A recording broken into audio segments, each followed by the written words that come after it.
Hi everyone! In today's video, I'm just going to do a brief, quick walkthrough of how to stencil a pour painting that you've done.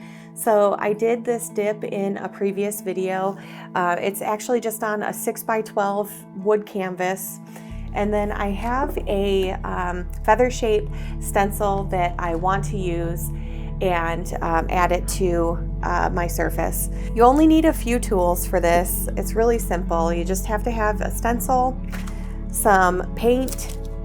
I like to use a palette knife, or this is a silicone spatula. You can also buy some brushes that are specifically for stenciling, and then just a small piece of tape.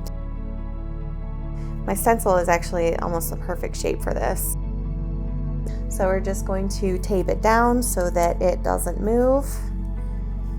And there you go, just a couple of pieces of tape. And then the paint that I'm using for stenciling is called a heavy body paint. So it's really, really thick. I find that thinner paints tend to go underneath your surface and can kind of smudge or smear under the stencil. So this paint is very, very thick. It's, as you can see, it holds its shape really well. If you're doing something where you want texture, or if you're doing a palette knife painting, this is really nice paint to use. You can see it's very thick. It's not really moving at all on my palette knife. So it holds its shape. And this is just one that I really like, this gold color, so I use this a lot for my stencils. This is Utrecht, U-T-R-E-C-H-T is the brand name, and I get this off of Dick Blick. I don't know if you can get it off of Amazon, but I had not found it there before. So I just put some paint on my palette knife. I have quite a bit, and I'm just going to start smoothing it over my stencil. And it just goes right on really well with this. And like I said, there are brushes that you can buy that are specifically for stenciling. I just don't have any, so I use either a palette knife or my silicone spatulas. I really like the silicone spatulas. Once the paint is dry, it just kind of peels right off.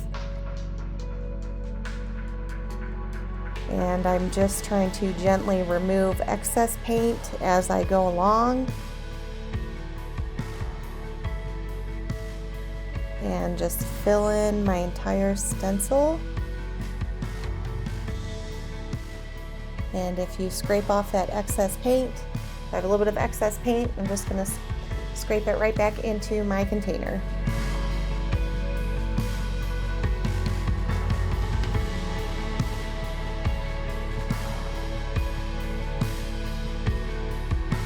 So while the paint is still wet, I just like to peel off my stencil. I do not wait until the paint is dry because I don't know if the paint would adhere to the stencil and peel off of my surface.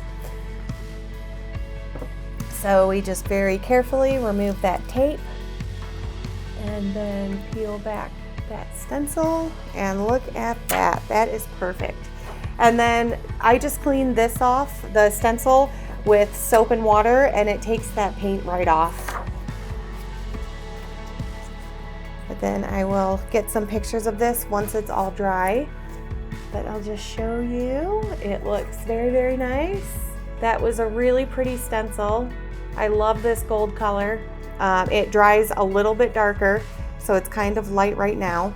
Let me know if you have any questions down in the comments. I can try and link the paint that I'm using if you'd like to see different heavy body paints. I know Liquitex, Golden, Chroma, a lot of other companies have really thick paints that you can use, and I just like the way that they turn out for the stencils better than some of the medium body or the soft acrylic paints. So I hope you guys like this video. Let me know what you think down in the comments below, and I will see you all in the next one. Thank you for watching.